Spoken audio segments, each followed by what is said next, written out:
Hello friend, programming for problem solving के course के playlist में आज की वीडियो में हम यूनिट 2 के पार्ट 2 के बारे में डिस्कस करेंगे, जिसमें हम देखने वाले हैं कंडीशनल ब्रांचिंग के बारे में। अगर हम बात करें कि कंडीशनल ब्रांचिंग क्या होती है, वीडियो को शुरू करने से पहले हम अगर बात कर ले, अगर आप इस पीडीएफ को या इस नोट्स को डाउनलोड करना चाहते हैं तो डिस्क्रिप्शन में लिंक है, आप वहां से जाकर डाउनलोड कर सकते हैं। तो अगर हम बात करें कि कंडीशनल स्टेटमेंट होता क्या है, कंडीशनल स्टेटमेंट जैसे हम एक एग्जांपल से समझते हैं इस चीज को। जैसे क्या है, अगर आपको किसी कॉलेज में एडमिशन लेना है, मान लो कॉलेज क्या है, बढ़िया कॉलेज है, ठीक है। अब उस कॉलेज में एडमिशन लेने के लिए क्या है कि अगर कॉलेज वाले क्या कर दिए हैं कि कुछ कंडीशन सेट कर दिए हैं कि जो भी स्टूडेंट 60% से ऊपर होंगे हम उनको साइंस देंगे, और जो 60% से नीचे वाले स्टूडेंट होंगे उनको हम क्या कर देंगे, उनको आर्ट देंगे, ठीक है। अब क्या हो गया, यहाँ पे कंडीशन सेट हो गई, जो स्टूडेंट इंटर में क्या करेंगे, जिनके मार्क्स 60% से ऊपर होंगे वो मैथ पढ़ेंगे या कह सकते हैं साइंस पढ़ेंगे, और जो नीचे हैं वो आर्ट्स पढ़ेंगे। तो यही एक तरह की कंडीशन हो गई। मतलब क्या हो गया, कंडीशनल स्टेटमेंट होता क्या है, जब किसी भी ऑपरेशन को एक स्पेसिफिक कंडीशन के लिए परफॉर्म किया जाता है तो उसको कंडीशनल स्टेटमेंट कहते हैं। सी में मल्टीपल कंडीशनल स्टेटमेंट का यूज किया जाता है, जैसे इफ स्टेटमेंट हो गया, इफ एल्स हो गया, इफ एल्स इफ लेटर हो गया, उसके बाद नेस्टेड इफ हो गया। उसके बाद हम इसमें स्विच केस के बारे में भी डिस्कस करेंगे। तो जल्दी से हम देखते हैं कि इफ स्टेटमेंट होता क्या है। इफ स्टेटमेंट क्या होता है कि एक क्या होता है, किसी एक स्पेसिफिक कंडीशन के लिए चेक किया जाता है। जैसे क्या है, इट इज द वन एक पावरफुल कंडीशनल स्टेटमेंट है। इफ स्टेटमेंट का आप ज्यादातर यूज करते हुए देखेंगे। और उसके बाद ये क्या करता है, if statement be use to check some given condition. कुछ कंडीशन दी रही होगी उसको चेक करेगा और परफॉर्म करेगा ऑपरेशन, उसके जो भी कंडीशन दी होगी उसके डिपेंड। इसमें क्या होता है कि या तो वैल्यू ट्रू होगी या तो फॉल्स होगी, और अगर ट्रू वैल्यू होती है तो 1 प्रिंट करता है, और अगर वैल्यू फॉल्स होती है तो ट्रू प्रिंट करता है। फॉल्स अगर वैल्यू फॉल्स होती है तो 0 वैल्यू प्रिंट करता है। अब अगर हम बात करें इफ स्टेटमेंट वर्क कैसे करता है, तो सबसे पहले इसके सिंटैक्स के बारे में डिस्कस करें। तो सिंटैक्स में सबसे पहले हमें इफ लगाना है, उसके बाद जो भी हमारी कंडीशन होगी, कंडीशन हम एक्सप्रेशन के अंदर दे देंगे, उसके बाद जो भी लाइंस आप कोड होंगे हम उनको कोड को लेंगे। ये इसका बेसिक सिंटैक्स हो गया। अब फ्लो चार्ट भी एग्जाम में पूछता है तो फ्लो चार्ट के बारे में भी हम डिस्कस कर लेते हैं कि फ्लो चार्ट किस तरह से आएगा, ठीक है। तो फ्लो चार्ट के बारे में डिस्कस कर ले। इसका फ्लो चार्ट क्या होता है, सबसे पहले देखो यहाँ पे क्या होगा, यहां से हमारा प्रोग्राम स्टार्ट होता है। उसके बाद जो भी गिवन कंडीशन होगी, कंडीशंस को हमारा प्रोग्राम चेक करता है। अगर कंडीशन ट्रू होती है तब क्या करेगा कि इफ कोड जो होगा, जो भी नंबर ऑफ लाइंस कोड होंगे वो कोड एग्जीक्यूट होंगे। अदरवाइज उसके बाद इफ स्टेटमेंट के बाद जो भी आफ्टर कोड होगा उसके बाद उसको एग्जीक्यूट करते हैं। अगर हमारी कंडीशन फेल होती है तो जो ए वाला प्रोग्राम है ये एग्जीक्यूट नहीं होगा, हम डायरेक्ट क्या करेंगे, आफ्टर इफ पे आ जाएंगे, उसके बाद हमारा प्रोग्राम यहां पे एंड हो जाएगा। इस चीज को समझते हैं एग्जांपल से। जैसे कि आपको क्या करना है कि कॉलेज में एडमिशन लेना, मान लो कोई बड़ी यूनिवर्सिटी है उसमें आपको एडमिशन लेना। अब उसने यूनिवर्सिटी ने एक कंडीशन सेट कर रखी है इफ कंडीशन के तहत कि अगर जो स्टूडेंट 60% से ऊपर जिनके इंटर में मार्क्स होंगे, ठीक है, हम उनको एडमिशन देंगे, अदरवाइज हम एडमिशन नहीं देंगे। तो ये क्या किया, एक सिंगल कंडीशन के लिए चेक हो रहा है। अगर आपके इंटर में 60% है तब तो आपको एडमिशन मिलेगा, अदरवाइज एडमिशन नहीं मिलेगा। तो वही हो गया कि अगर कंडीशन ट्रू होती है तब तो आपको एडमिशन मिल गया, अगर कंडीशन फॉल्स होती तो आपको एडमिशन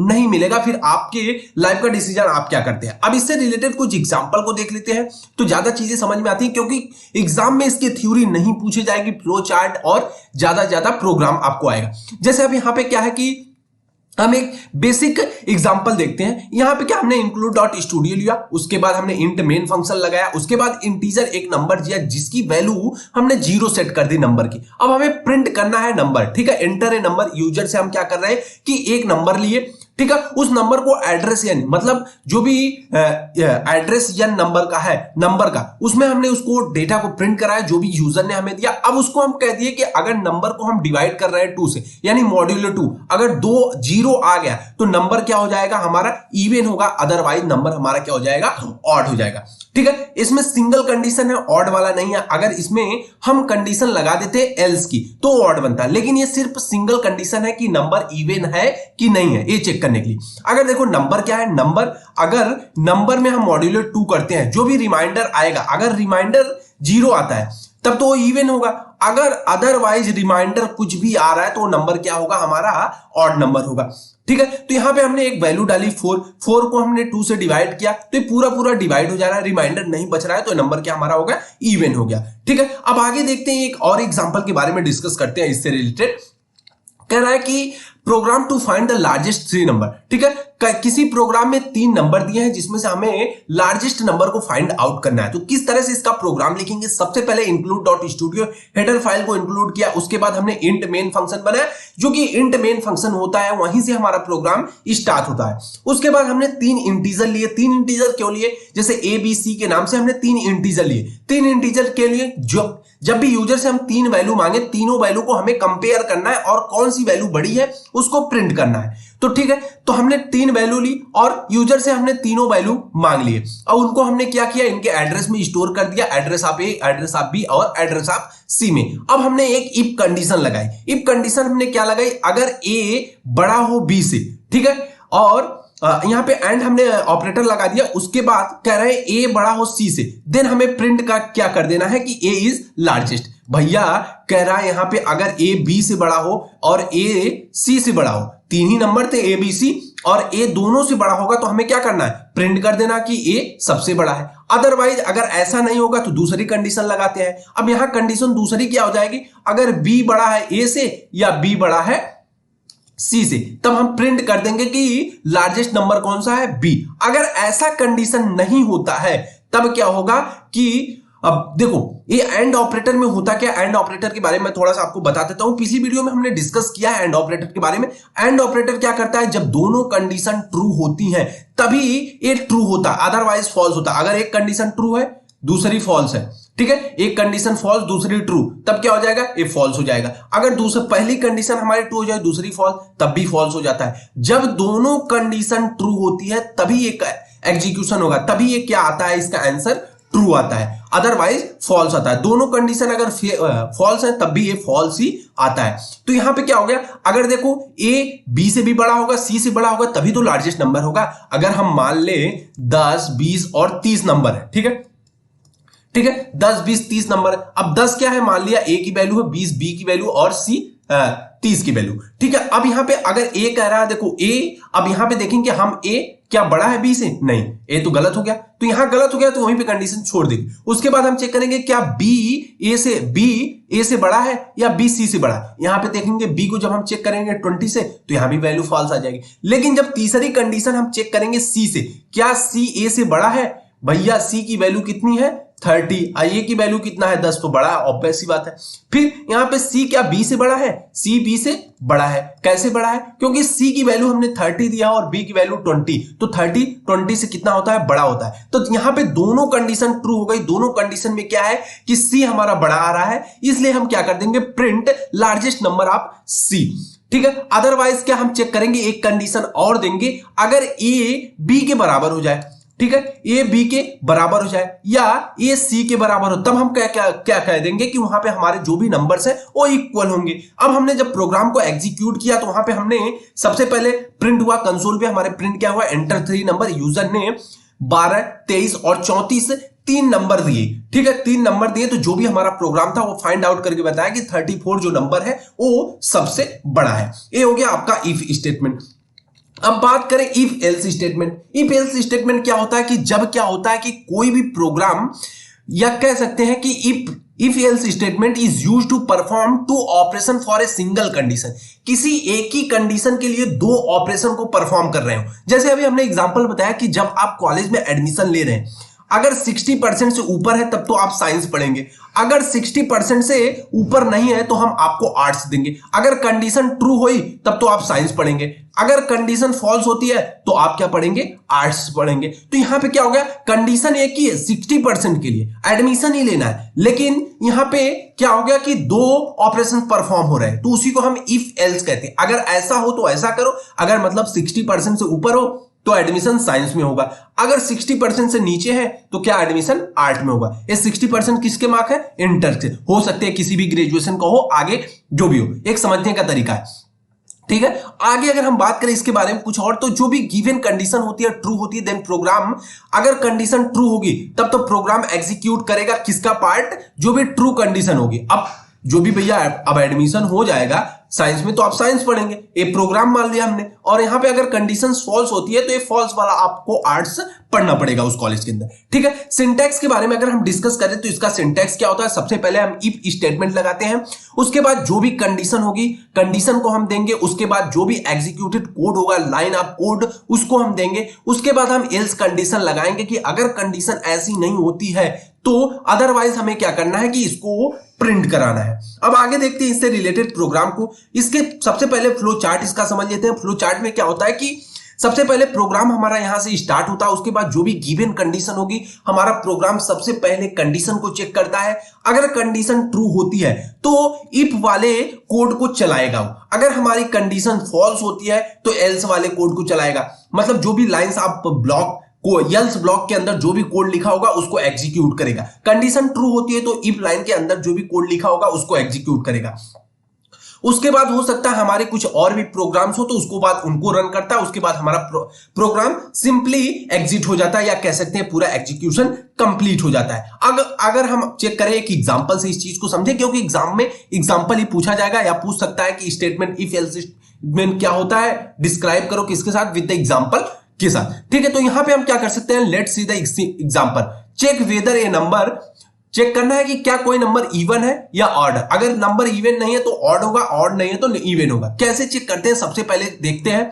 हमने हेडर फाइल को इंक्लूड किया, include.studio.h को इंट मेन फंक्शन बनाया, उसके बाद इंटीजर एक नंबर लिया जिसकी वैल्यू हमने 0 सेट कर दी। ठीक है। उसके बाद हमने प्रिंटअप किया, प्रिंटअप में क्या, एंटर ए नंबर, यूजर से हम कोई नंबर ले रहे हैं, वो नंबर को हमने क्या किया, इसमें प्रिंट करा दिया। जो भी एड्रेस ऑफ यन है उसमें हमने उस नंबर को स्टोर करा दिया। उसके बाद हमने एक इफ कंडीशन लगाई कि अगर नंबर्स को हम 2 से मॉड्यूलो कर दे, यानी नंबर बाय 2 कर दे, अगर इसकी वैल्यू 0 आती है तब वो क्या होगा, तब हम प्रिंट कर देंगे इवन नंबर है। ठीक है। जो भी नंबर होगा नंबर को प्रिंट कर देंगे, नंबर इज इवन होगा, मतलब ये इफ स्टेटमेंट हो गया। अदरवाइज ऐसा नहीं होता एल्स, तब हम वहां पे कंडीशन लगा देंगे डीजे, क्या होगा, जो भी नंबर होगा वो हमारा ऑड होगा। अगर भैया हम वैल्यू ले ले, मान लो 25 ले ले, 25 को जब हम 2 से डिवाइड करेंगे तो हमारा रिमाइंडर कितना आएगा। अगर हम 2 से डिवाइड करें, सबसे पहले सिंपल सा देख ले, ठीक है, 5 किया, और यहां पे जब हम इसको फिर से डिवाइड करेंगे तो 2 हो जाएगा, 4। ठीक है। अब यहां पे वैल्यू रिमाइंडर 1 आ गया। ये पूरी डिवाइड नहीं, क्योंकि यहां पे कह रहा था अगर रिमाइंडर 0 आएगी तभी वैल्यू हमारा क्या होगा, इवन होगा, अदरवाइज क्या होगा, ऑड होगा। तो 25 क्या है, एक हमारा ऑड नंबर है। ठीक है। तो देखते हैं आउटपुट क्या आ रहा है। जैसे एंटर हमने किया, 4 दिया तो 4 क्या हो गया, एक इवन नंबर हो गया। लेकिन जब हमने एंटर 5 किया तो 5 क्या हो गया, हमारा एक ऑड नंबर हो गया। तो इस तरह से काम करता है। आगे अगर हम बात करें कि अगले प्रोग्राम के बारे में, कि चेक करते हैं कि क्या कोई पर्सन, जैसे हमें कहते एग्जाम में ज्यादातर ऐसे क्वेश्चन आते हैं कि कोई प्रोग्राम इलिजिबल है कि नहीं वोट देने के लिए, क्योंकि ये जो वोट देने की मिनिमम एज होती है 18 होती है। 18 प्लस वाला आदमी क्या करता है, वोट दे सकता है, और नीचे वाला नहीं दे सकता है। इसके लिए प्रोग्राम लिखना है तो सबसे पहले हमने हेडर फाइल को इंक्लूड किया, include.studio.h, उसके बाद हमने मेन फंक्शन बनाया, मेन फंक्शन से प्रोग्राम स्टार्ट होता है। ठीक है। उसके बाद हमने इंटीजर लिया, इंटीजर वैल्यू क्या है, एज क्या है, इंटीजर ही होती है, इंटीजर यानी 25 30 एक नंबर होती है इंटीजर। ठीक है। उसके बाद हमने प्रिंट किया, जो भी यूजर हमने उससे पूछा तुम्हारी एज क्या है। ठीक है। एंटर योर एज, अपनी एज बताओ भैया, जो भी एज होगी उसको एड्रेस, जो भी एज होगा उसके एड्रेस में हम सेव कर देंगे।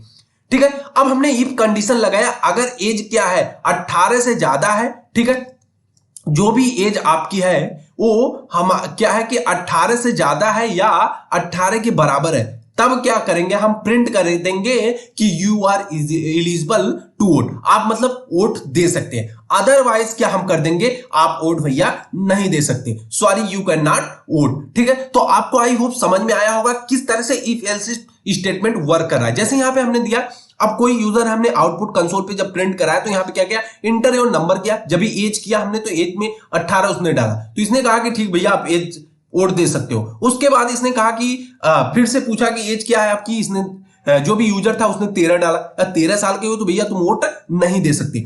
ठीक है। आगे अब देखते हैं हम आगे if else if ladder statement के बारे में। ये स्टेटमेंट क्या कहती है कि ये क्या करती है कि to be execute one code from multiple condition, किसी एक कोड को मल्टीपल कंडीशंस के लिए क्या करता है, रन करता है भैया। ठीक है, मतलब एक ही कोड होगा, उसमें मल्टीपल कंडीशंस होगी। Multiple condition in the sense की मतलब कि एक ही इफ एल्स स्टेटमेंट, मतलब जैसे आप हो गया, ठीक है, आप मान लो एक कॉलेज में गए इंजीनियरिंग में, जब भी आप एडमिशन ले रहे हैं तो आपके पास मल्टीपल ऑप्शंस होते हैं। जैसे आप अब साइंस में गए, मान लिया कि हमने आप आए भी, आप अगर मैथ से हैं, ठीक है, पहली कंडीशन बन जाती है अगर आपके परसेंट 60% से ऊपर मार्क्स होंगे इंटर में तो हम आपको क्या करेंगे, बीटेक में एडमिशन देंगे। ठीक है, अब जब आपने बीटेक में एडमिशन ले लिया उसके बाद मल्टीपल कंडीशन चेक होंगी। अब मान लो वहां पे हमने एक कंडीशन दे दिया, जो 70% से ऊपर होंगे यानी 70% से ऊपर वाले स्टूडेंट होंगे उनको हम कंप्यूटर साइंस में देंगे, जो 65 से ऊपर होंगे उसको हम क्या देंगे, आईटी फील्ड में देंगे, और उसके पास जो 60+ होंगे उनको हम मैकेनिकल देंगे, मैकेनिकल इंजीनियरिंग। ठीक है, तो इस तरह से एक कोड के अंदर, ठीक है, मल्टीपल कंडीशंस जब क्रिएट होती है तो उसे if else if ladder statement के नाम से हम जानते हैं। ठीक है, आई होप कि आपको समझ में आया होगा एग्जांपल से। अब इसको हम क्या कहते हैं, they are multiple else block in possible. इसमें क्या होता है, मल्टीपल इफ ही एल्स ब्लॉक ही लगे होते हैं लेकिन मल्टीपल होते हैं, कई बार कंडीशंस चेक होती है। It is similar to switch case, जिस तरह से स्विच केस काम करता है उसी तरह से ए भी करता है। स्विच केस के बारे में अभी हम फिर डिस्कस करेंगे इसी वीडियो में। ठीक है, तो इसके सिंटैक्स को समझते हैं। सिंटैक्स क्या है, सबसे पहले हमने इफ लिया, इफ स्टेटमेंट लिया, उसके बाद जो भी कंडीशन होगी हम कंडीशन को पास करेंगे, उसके बाद लाइन ऑफ कोड, जो भी इफ ब्लॉक का कोड होगा उसको हम लिखेंगे। उसके बाद हमने इफ एल्स लगाया, यहां पे हमने कंडीशन 2 दे दिया। ठीक है, यहां पे पहली कंडीशन थी, यहां पे दूसरी कंडीशन होगी, उसके बाद इसका कोड हम यहां पे एग्जीक्यूट करेंगे। देन अगेन क्या होगा, फिर से एक एल्स स्टेटमेंट लगेगा। ठीक है, मतलब पहला कंडीशन 2 हो गया, कंडीशन 3 हो गया, कंडीशन 4 हो गया। इस तरह से मल्टीपल कंडीशंस इसमें चेक होती रहती है, और जब तक कि जितनी भी हमारी कंडीशन होती है तो उसको इफ एल्स लेटर कहते हैं। अब इसके फ्लो चार्ट के बारे में अगर हम बात करें, जैसे यहां से हमने अगर अपना प्रोग्राम स्टार्ट किया, ठीक है, प्रोग्राम स्टार्ट किया, हमने पहली कंडीशन को चेक किया, अगर हमारी कंडीशन ट्रू होती है तो जो भी पहला स्टेटमेंट है हमने उसको एग्जीक्यूट कर दिया और सिंपली प्रोग्राम को एग्जिट कर दिया। ठीक है, अगर हमारी कंडीशन क्या हो जाती है, फॉल्स हो जाती है, यानी जो भी हमने कंडीशन दिया था कंडीशन फेल हो गई। अब कंडीशन फेल हो गई तो कंडीशन 2 को चेक करेगा, अगर कंडीशन ट्रू होती है तब स्टेटमेंट 2 चलेगा, अगर नहीं फॉल्स हो जाती है भी तो फिर कंडीशन n था। इस तरह से कंडीशन नंबर n हो सकते हैं, मतलब मल्टीपल कंडीशंस, कितने कंडीशंस हो सकते हैं इसकी कोई गारंटी नहीं है, और इसी तरह से ये आगे वर्क करता रहेगा। ठीक है, तो अब इससे चेक करते हैं, एक एग्जांपल को देखते हैं तो ज्यादा चीजें समझ में आएगा। कह रहा है कि program calculate to grade of student according to the specific mark. हमें क्या करना है, स्पेसिफिक मार्क्स के हेल्प से क्या करना है, स्टूडेंट के ग्रेड फाइंड आउट करने की, कौन सा स्टूडेंट कितने कौन से ग्रेड पाए। जैसे अगर हमने मान लिया कि प्रोग्राम में देखते हैं, इस चीज को ज्यादा समझ में आएगा। हमने हेडर फाइल इंक्लूड किया, include.studio.h, ठीक है, उसके बाद यहाँ पे मेन फंक्शन लगाया, इंटीजर हमने मार्क्स लिया, मार्क्स एक वेरिएबल हमने डिफाइन किया जिसमें हमने क्या करें, जो भी स्टूडेंट्स के मार्क्स होंगे उनको हम स्टोर करेंगे। अब यूजर से हमने क्या किया, जो भी हमारा स्टूडेंट होगा उससे हमने पूछा कि भैया आपके कितने मार्क्स आए हैं एग्जाम के अंदर। ठीक है, जो भी मार्क्स आएगा %d लगा के हम क्या करेंगे, उस मार्क्स को स्टोर कर लेंगे एड्रेस से। उसके बाद अब हमने पहली कंडीशन दी, इफ स्टूडेंट का मार्क्स क्या हो, 85+ हो, मतलब अगर जो भी हमारा मार्क्स हो इज ग्रेटर देन किससे हो, 85 से हो। ठीक है, और दूसरी कंडीशन हमने एंड ऑपरेटर लगाया और हमने कहा जो भी मार्क्स है आपका या लेस देन और इक्वल टू 100 हो, मतलब आपका मार्क्स जो है 85 से लेके 100 के बीच में हो, यानी 100 भी हो सकता है। ठीक है, 85 से ऊपर होना चाहिए, 85 नहीं होना चाहिए। ठीक है, 85 नहीं होना चाहिए, 85 से एबव होना चाहिए, और 100 हो सकता है, 100 की इक्वल हो सकता है या 100 के बराबर, 100 से छोटा हो सकता है। तब हम प्रिंट कर देंगे कि आपका स्कोर भैया आप ए ग्रेड पा रहे हैं। ठीक है, 85 से ऊपर वालों को हमने क्या दिया, ए ग्रेड दिया कि आप ए ग्रेड पा रहे हैं। अब दूसरी कंडीशन हम चेक करेंगे कि इफ एल्स इफ, अगर ऐसा नहीं होता, अगर आपके मार्क्स क्या है, 60% से ऊपर है, 60% से ऊपर है लेकिन 85 के बराबर तक है, मतलब 60% से लेके 85 तक है, तब आप क्या करेंगे, बी ग्रेड पाएंगे। एल्स इफ अगर आपका नंबर 40 नंबर से लेके 40 से ऊपर और 60 के बराबर तक, यानी 40 से 60 तक है, तब आप क्या करेंगे, एक मिनट, यहां पे क्या बी+ ग्रेड था और यहां पे क्या हो गया, बी ग्रेड पा रहे हैं। अगर आपके नंबर 30 से ज्यादा और 40 के बराबर है, यानी 30 से और 40 के बराबर, तब आप क्या करेंगे, सी ग्रेड पाएंगे। अदरवाइज अगर ऐसी नहीं कोई कंडीशन, ऐसा कुछ भी नहीं होता, आपके अब नंबर मान लो 30 से कम है, 25 है, 25 है, 28 है, 29 है, तब या 30 भी होंगे, तब भी आप क्या होंगे, यहां पे प्रिंट करा देंगे, सॉरी यू आर फेल, आप क्या है, फेल है। तो इस तरह से मल्टीपल कंडीशंस को हम चेक करते हैं इफ एल्स लेटर स्टेटमेंट के अंदर। जैसे हमने क्या किया, जब इसको प्रोग्राम को एग्जीक्यूट हमने कराया तो कंसोल के ऊपर जब हमारे आया कि सबसे पहले पूछेगा, जो भी आपका प्रोग्राम होगा कंपाइलर में आपसे पूछेगा कंसोल के ऊपर एंटर योर मार्क्स, आपने मार्क्स हमने 10 डाला, जब 10 डाला तो कह रहा है कि सॉरी यू आर फेल, आप भैया फेल हो। उसके बाद हमने जब 14 डाला तो कह रहा है कि आपका स्कोर क्या है, सी है, सी ग्रेड आप पा रहे हैं। जब हमने 90 डाला तो कह रहा है कि आपका ग्रेड क्या है, ए है। तो इस तरह से प्रोग्राम एग्जीक्यूट होता है। आई होप कि आपको समझ में आया होगा किस तरह से प्रोग्राम चल रहा है।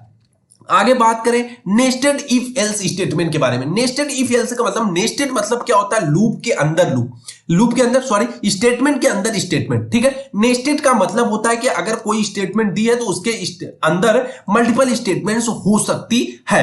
तो अब इसके लिए देख लेते हैं कुछ डिफिनेशन इसकी क्या है, कि जो नेस्टेड इफ एल्स स्टेटमेंट होता है use to check the more than one condition, एक से ज्यादा कंडीशन को चेक करने के लिए यूज किया जाता है, ठीक है। अब आगे बात करें इसमें मल्टीपल वे सिलेक्शन स्टेटमेंट। इसमें हम क्या करते हैं, मल्टीपल तरीके से क्या कर सकते हैं, इसको हम मल्टीपल वे सिलेक्शन के नाम से भी जानते हैं। उसके बाद इफ द रिजल्ट इज, जो भी गिवन कंडीशन होगी ट्रू होगी, देन जो भी स्टेटमेंट होगा inside of the block if के जाएगा। अदरवाइज क्या करेगा, अगर कंडीशन हमारी फॉल्स होती तो फॉल्स के कंडीशन में जाएगा। ये थ्योरी पार्ट है, आप देख लीजिएगा इसको, ठीक है।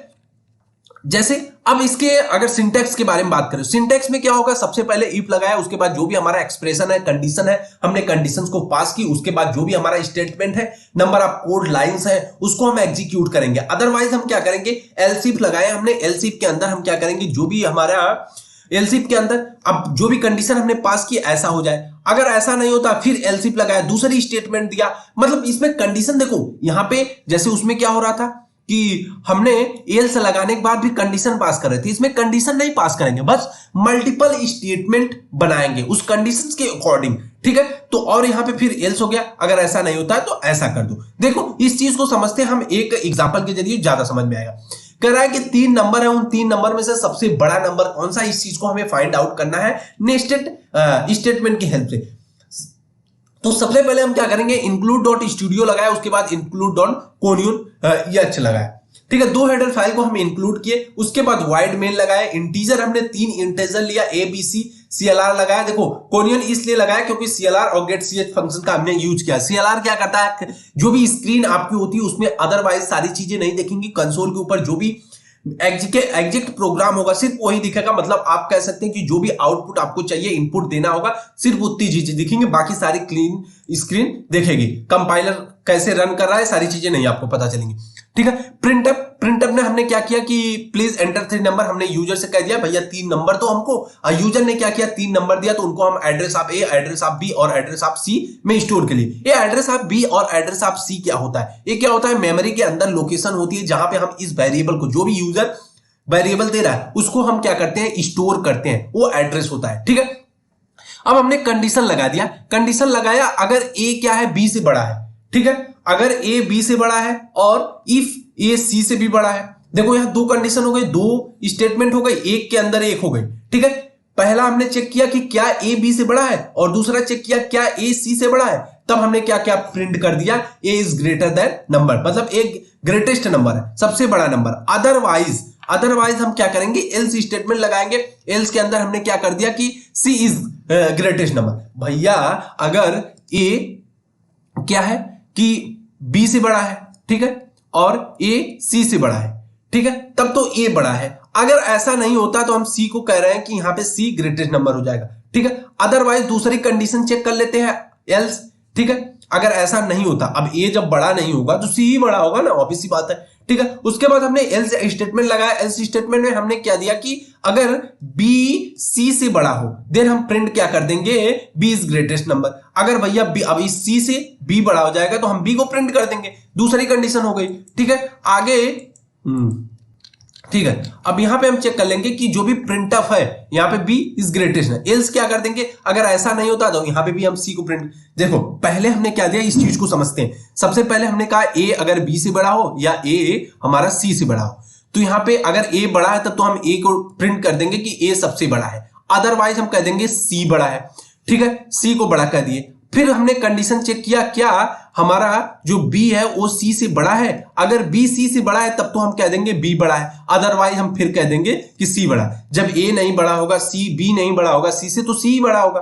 ठीक है, फिर यहाँ पे गेट CS लगा दिया, जो भी आउटपुट थे सारी चीजें क्लियर करने के लिए। उसके बाद जैसे हमने प्रोग्राम को एग्जीक्यूट किया तो आउटपुट देखते हैं, प्लीज एंटर 3 नंबर, तो यूजर ने 3 नंबर दिया।